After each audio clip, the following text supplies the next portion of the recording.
Meskipun pertumbuhan ekonomi terjadi secara dramatis di Indonesia, kekurangan gizi tetap menjadi masalah yang signifikan dan terlihat sedikit mengalami penurunan. Indonesia menderita kekurangan gizi yang cukup tinggi, defisiensi gizi makro dan mikro, yang diiringi dengan meningkatnya prevalensi obesitas, yang disebut sebagai beban ganda masalah gizi. Analisis situasi kependudukan atau geografis. Di Indonesia, prevalensi kurang gizi tersebut cenderung mengalami penurunan dari tahun 2007 hingga 2018.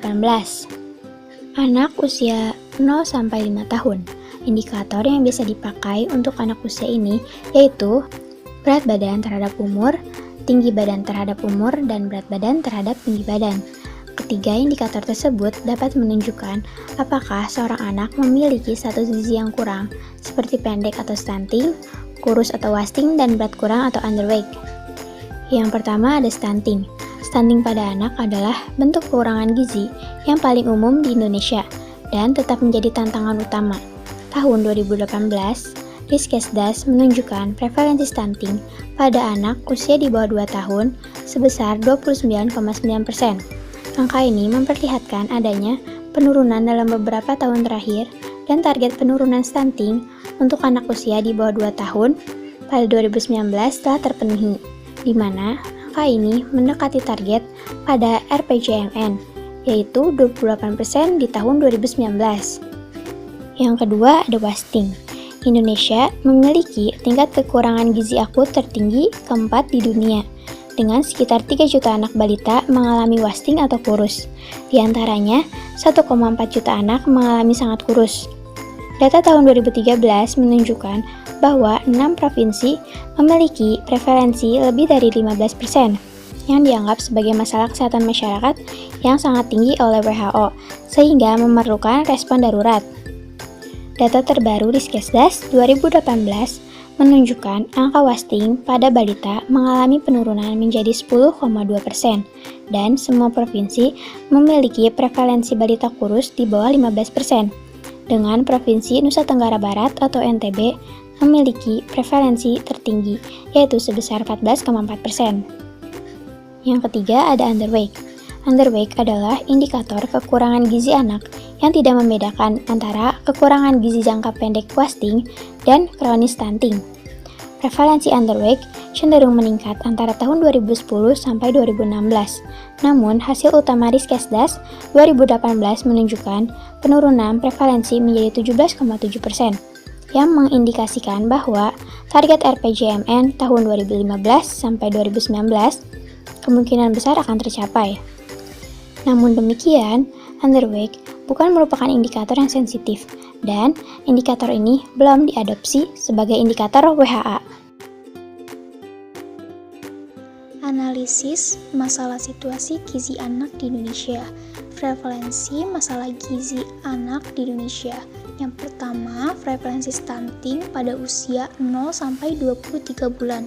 Pada tahun 2013 sebanyak 37,2%, 2016 26,1%, 2018 29,9%, dan di tahun 2019 28%. Yang kedua, prevalensi stunting pada usia 0-59 bulan.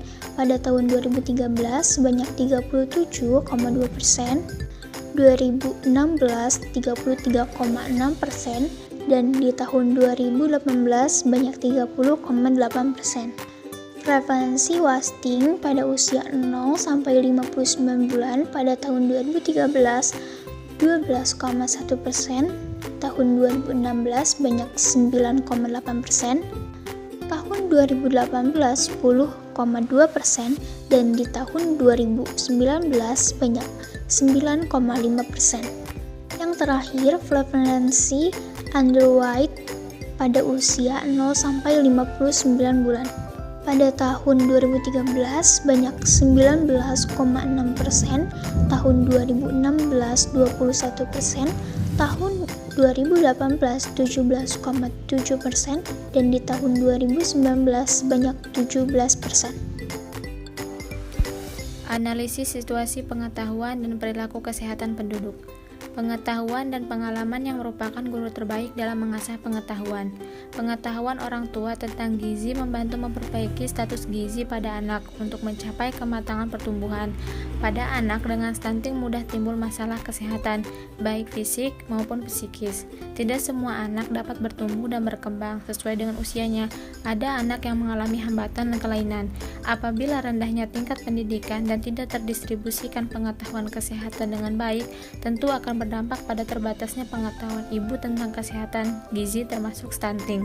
Penelitian yang dilakukan oleh Olsa dan kawan-kawan pada tahun 2017 menemukan bahwa persentase anak mengalami stunting paling banyak pada anak dengan tingkat pengetahuan masyarakat yang negatif, yaitu sebesar 31,7%.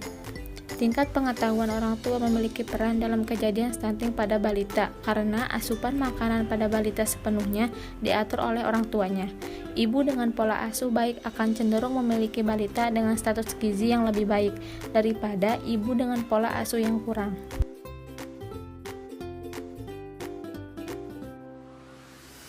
Sebuah evaluasi tentang puskesmas di Indonesia menemukan bahwa beberapa puskesmas mengalami kekurangan pasokan air bersih, listrik, telepon, dan dokter.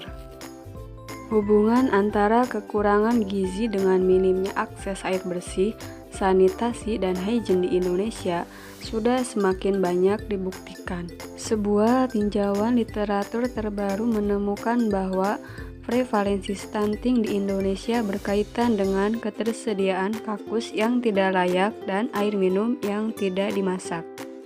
Namun, bukti terbaru dari uji coba yang besar dan dirancang dengan baik di Bangladesh, Kenya, dan Zimbabwe telah melaporkan tidak ada efek dari intervensi WASH terhadap stunting.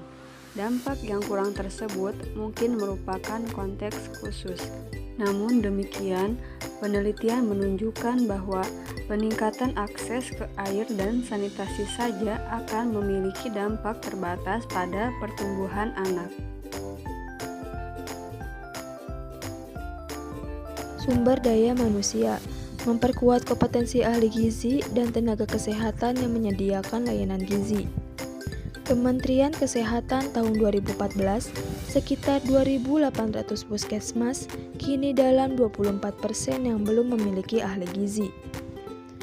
Penilaian kapasitas gizi 2018 bahwa ahli gizi sering dinilai rendah dan kurang perhatiannya terhadap pencegahan beban ganda masalah gizi di masyarakat dan mengelola pemberian layanan gizi. Penilaian kapasitas gizi menemukan jumlah pelatihan terkait gizi seseorang bervariasi dan tidak sesuai dengan kebutuhan tenaga kerja gizi saat ini. Mengingat besarnya kesenjangan jumlah tenaga gizi lebih menyeluruh terhadap beban kerja dan distribusi sumber daya manusia dalam mendukung kegiatan gizi tingkat pusat dan daerah. Kementerian Kesehatan bertanggung jawab untuk merencanakan dan menetapkan layanan spesifik untuk meningkatkan gizi dan pasokan beberapa suplai gizi. Dalam konsolidasi kajian sektor kesehatan 2014, memiliki strategi dengan meningkatkan cakupan dan kualitas layanan kesehatan dan gizi terpadu untuk mengatasi kekurangan dan kelebihan gizi. Sumber keuangan. Meski tidak ada strategi dalam sumber pendanaan dalam kajian sektor kesehatan 2014, tetapi pencapaian utama dalam peningkatan potensi pendanaan pada gizi berasal dari sumber pendanaan pusat dan daerah. Untuk mengukur peningkatan pendanaan tidak mudah dan telah melakukan perkiraan anggaran dan pengeluaran nasional untuk gizi dan anggaran perencanaan gizi di Indonesia telah dilakukan oleh Sun Movement 2015. Kapasitas gizi telah merencanakan dan mengelola dana secara efektif untuk memberikan layanan gizi berkualitas tinggi dan masih perlu ditingkatkan. Analisis yang dilakukan sebagai bagian dari penilaian menemukan bahwa pedoman standar yang ada belum sepenuhnya diterapkan oleh pemerintah daerah dalam melakukan penganggaran atau alokasi dana untuk gizi. Salah satu cara mengatasi kesenjangan adalah dengan mengembangkan format penganggaran yang standar untuk intervensi gizi spesifik dan memberikan panduan rinci yang konsisten dalam hal perencanaan dan pengelolaan anggaran. Analisis kebijakan.